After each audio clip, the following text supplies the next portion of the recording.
जय माता दी। आप सभी को हर हर महादेव। मैं नागेश्वर महाराज आप सभी का स्वागत करता हूं। मैं बहुत सारे लोगों का ये सवाल होता है कि गुरुजी हमको पता नहीं है कि पूर्णिमा में या फिर अमावस्या में हमको किसको कौन सा भोग देना है। हमें पूर्णिमा में कुल देवी माता को या फिर पितरों को, या फिर अमावस्या में कुल देवी माता को या पितरों को, ये सब कन्फ्यूज़न होता है कि कब किसको भोग देना है और क्या क्या भोग देना है। तो ये सब समझ नहीं पाते बहुत सारे लोग। तो मैंने सोचा कि जो लोग तंत्र कार्य करवा रहे हैं उनको ये वीडियो भेज देंगे, या फिर जिन्होंने नहीं करवाया है या फिर किसी और से करवाया है तो भी ये भोग आप अपने पितरों को, कुल देवी को आप दे सकते हो। कब देना है, कौन सा दिन देना है, किस टाइम देना है, क्या क्या भोग लगेगा, ये सब आपको हम बताएंगे। ठीक है, तो आप वीडियो को अंत तक देखना, तो आपको समझ में आ जाएगा हर एक चीज़ें। ठीक है, कि पुत्रों को और कुल देवी माता को कौन सा टाइम, कौन सा भोग आपको देना है।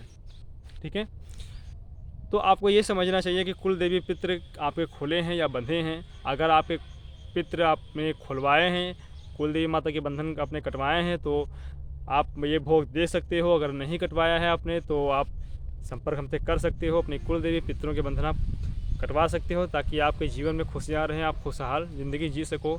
अगर कुल देवी और पितृ के बंधन लगे होते हैं या फिर वो पूरी तरह से फ्री नहीं होते हैं, तो आपको घर में बहुत सारी तकलीफ़ों का सामना करना पड़ता है। जैसे घर में चिड़चिड़ापन हो जाता है, अनावश्यक बीमारियां हो जाती हैं, झगड़े होते हैं, लड़ाई होती हैं, आपके रोजी रोज़गार नहीं चलते, आपके जो है आपका पैसा आता है तो रुकता नहीं है। ये सब सारी चीज़ें आपके घर में हो जाती है, चिड़चिड़ापन होता है। ठीक है, अनावश्यक बीमारियाँ लगी रहती है। एक बीमार होगा वो सही हो जाएगा तो दूसरा बीमार होगा, वो सही होगा तो तीसरा बीमार होगा।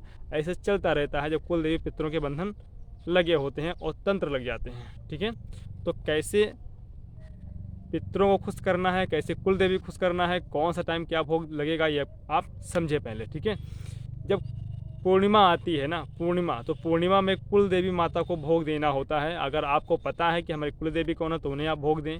नहीं पता है तो आप पता कर लो पहले, या फिर ये पता कर लो कि वो खुले हैं या बंधन में हैं। ठीक है, तो आप भोग जब खुले हों तभी आप भोग देना उन्हें।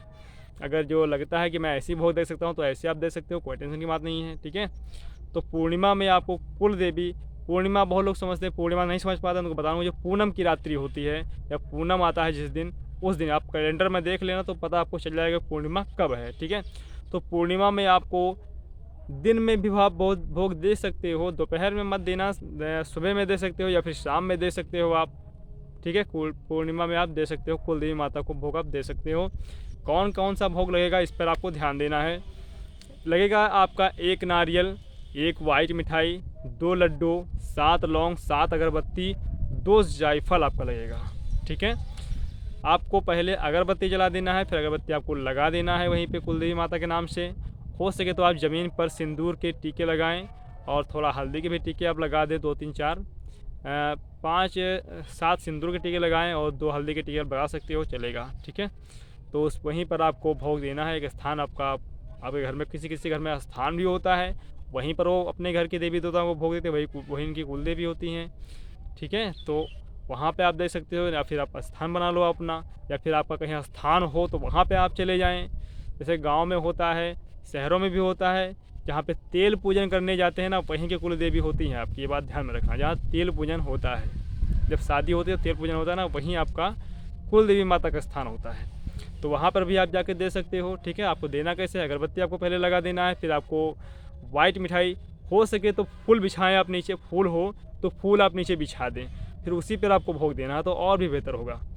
आपको पहले अगरबत्ती लगाना है, फिर आपको वाइट मिठाई चढ़ाना है, फिर लड्डू चढ़ाना है, फिर 7 लौंग चढ़ाने हैं आपको, फिर जायफल चढ़ाना है, फिर आपको लास्ट में वो जो होगा ना, क्या नाम है, नारियल, नारियल को के ऊपर आपको तीन तीन सिंदूर के टीके आपको लगाने हैं और 2 हल्दी के टीके आपको लगाने हैं। उसके बाद उसको हाथ में पकड़ना है ऐसे, और माता से निवेदन करना है कि माता अपना भोग स्वीकार आप करो। या फिर कुल देवी है, कुल देवता हैं तो भी यही भी चलेगा, यही भी चलेगा। ठीक है, कुल देवी हैं, कुल देवता हैं।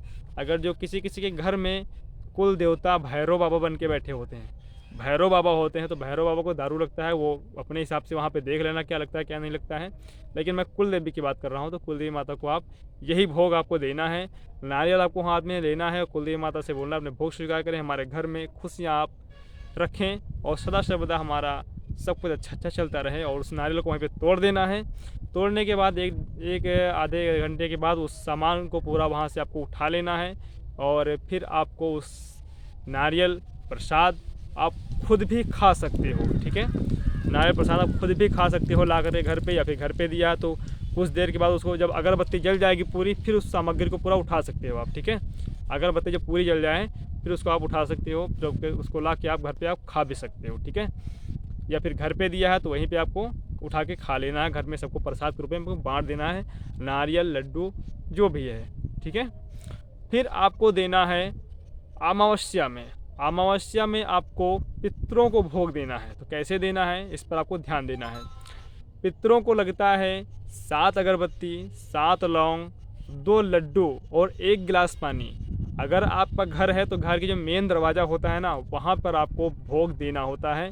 और अगर मेन दरवाज़ा नहीं, एक ही घर है या फिर व्यवस्था नहीं है, जिस प्रकार से हो उस प्रकार से उनका स्थान बना लें आप, वहाँ पर आप उनको भोग दें। थोड़ा सा आप सफाई कर लें उस जगह पे 1-2 फीट, फिर उसी पे आपको भोग देना है।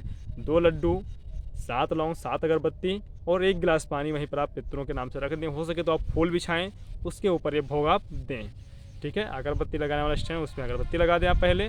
फिर आपको पहले फूल बिछाना है, फिर अगरबत्ती लगाना है, फिर आपको लड्डू का भोग देना है, फिर आपको लौंग देना है, फिर आपको वहीं पर आपको जल रख देना है। और जल को 2 बार लेकर के हाथ में उसके अगल बगल आपको घुमा देना है, डाल डाल के उनको भोग दे देना है, प्रणाम कर लेना है और बोलना है, हे पितृदेव हमारे घर में आप अपना स्थान रखें और सदा सर्वदा हमें हर एक दुख से, हर एक मुसीबतों से आप हमें बचाएं।